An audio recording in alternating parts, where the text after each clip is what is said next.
Hey, welcome to another episode of Vlogust. My name is Christine and welcome back to my channel. If you are new around here, something on my face. If you like what you see, maybe consider subscribing and sticking around. And if you like cooking and cookbooks, hit the thumbs up button. It helps the channel out a ton, so thank you very much. In today's video, I'm gonna go over with you my current 10 favorite cookbooks that I own and that I think you should probably go out and buy right now. I'm basically doing this video to 100% copy my friend Jen's channel, who already did a video very similar to this, and I loved it, so I stole the idea. Yes, I'm one of the most creative influencers out here.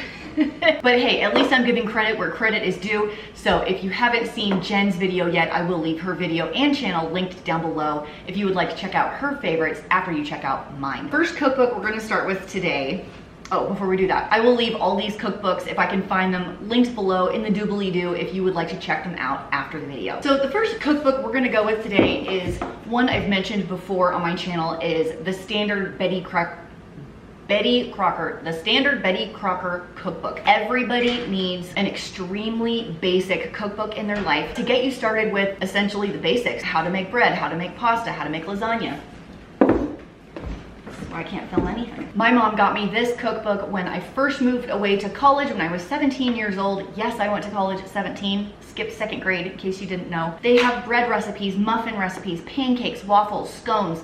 These are still some of those recipes that I go back to all the time. Cookies, cakes, quiche, lasagna, salad dressings. It's just a really great standard cookbook. I think every beginner should get one of these. Next up is one that I picked up recently at a thrift store. I grabbed this Savoring the Seasons with Our Best Bites. They do have a blog as well, so you probably can find most of these recipes on their blog if you wanted to go the free route. I want to say I picked this up for about $2 to $3 at the thrift store, and I've made a couple of things in here and everything is delicious. Everything I have made in here is delicious. We have done a coconut lime white chocolate chip cookie that was like, oh my goodness. And then if you remember my old video, it's not old, I don't know why I say that. I did a previous video where I made a cheesecake and Dave was like double forking eating the cheesecake, this like lime cheesecake with the lime whipped cream on top. That came out of this too. And they're separated by seasons, like it says, spring meals, summer meals. So you can kind of cook with what's in season and what makes sense at that time. So I really like that. Everything so far has been really yummy.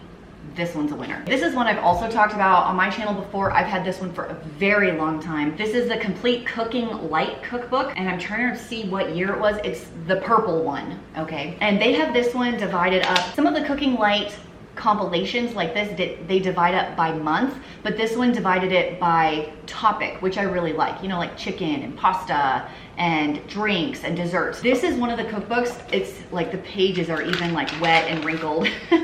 This is one of the cookbooks that was a go-to for me early in my marriage with Dave. I learned how to make meatballs and homemade pizza and combine interesting flavors together. There's a ton of great recipes in this cookbook. They have a Santa Fe meatloaf that's very Southwest inspired that is so good. It's still one of my favorites to make. Their beef meatballs are delicious. It's still the recipe I go to again and again. They also have a ton of specialty breads, sticky buns, and monkey bread, which are really, really fun to do. So I love this cookbook. I hope I can even find it online for you guys. Next up is extremely sentimental to me. I hope I can find this one.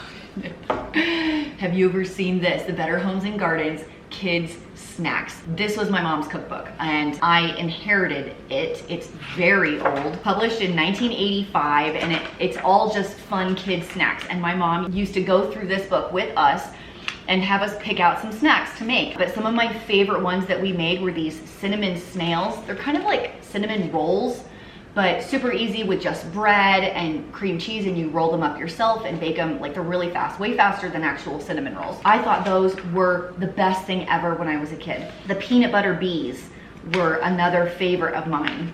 Trying to find that for you. Gonna find it. Oh, we made all of these popsicles one time in the little cups with the foil and the popsicle stick. It was just so much fun as a kid. I remember having the best time. So these are great ideas to do things with your kids or for your kids, just to make them feel really special. And then the honeybees were an absolute favorite. We would totally make these and do the little almond slivers as the wings. You can really get your kids involved in the kitchen with a cookbook like this.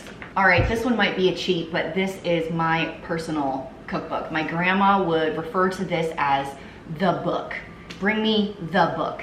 And what it is just a handwritten compilation of recipes that you get from friends and family members that are so delicious that you never want to lose them, so you write them down in your book. And this is mine. It's very old, it's falling apart. The pages are like all crinkled, and I should really get a new one and re-handwrite all of them. But a lot of the recipes I share with you guys are from my personal book. The book. So if you guys haven't started your own compilation like this, I would recommend it. You can just go to Ross and get a journal. This is just a blank page journal without lines or anything, and I just write in it. Any home cook is gonna need a notebook or journal like this where they can handwrite some of their favorite recipes and tweaks that they make. My mom got me this cookbook about 10 years ago, and I've never been a big fan of the bread machine. I just feel like the texture is really weird. So even though I've accumulated several bread machines over the years, I always give them away to other people. But what I have noticed is I can mix up the dough in a KitchenAid or a Bosch and just cook it regularly, and it turns out awesome. So if you want to try some really fun new bread recipes,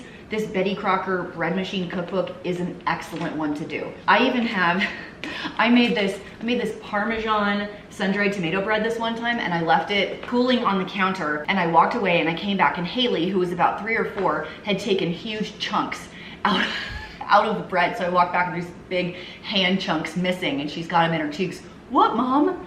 This is a cookbook I picked up when I worked at a bookstore when I was 19. Recipes for the I Don't Cook Syndrome. And it was marketed specifically to college students, which I think is the best idea ever. If you are going off to college, or your kid is going off to college and they need some help, the Betty Crocker cookbook and this one are going to be lifesavers. They have extremely simple recipes with not a ton of ingredients that mostly taste good. I have some absolute winners in this book, and I used it so much that I had to cut the binding and take it to a shop to have them do this coil binding on it so it would stop falling apart because all the pages were falling out.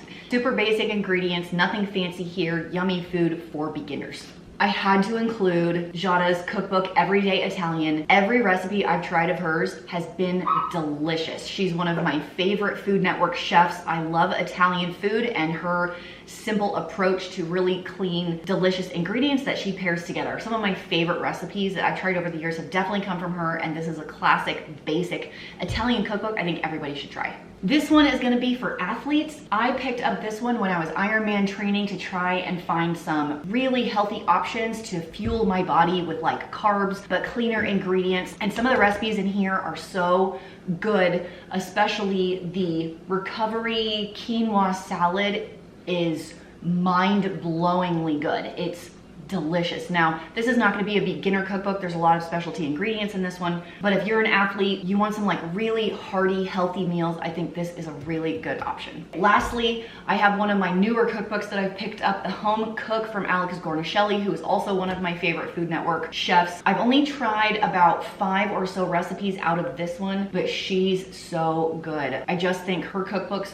are the way to go if you want really, really rich, authentic flavors. She even has another cookbook coming out in a couple of months or weeks that I will absolutely be picking up as well. I highly recommend this one. Those are 10 cookbooks, but as a bonus, I wanted to show you the 2 that came in my Amazon package today. I can't recommend these as like, you need to go get this cookbook, but they are new, so here's 2 bonus cookbooks. If you're in love with cookbooks like I am, and you like to sit at the table and just read cookbooks instead of regular books sometimes. I picked up the next episode of the Run Fast, Eat Slow, and this is Run Fast, Cook Fast, Eat Slow.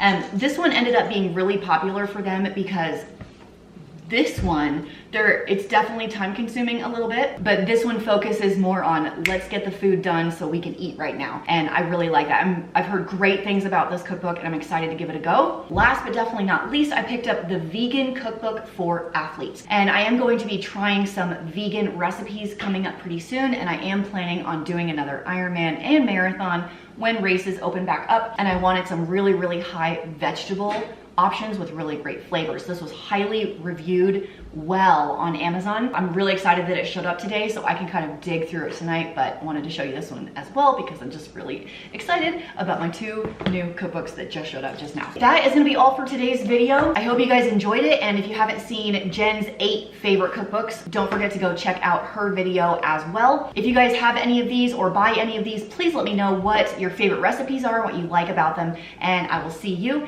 in tomorrow's video.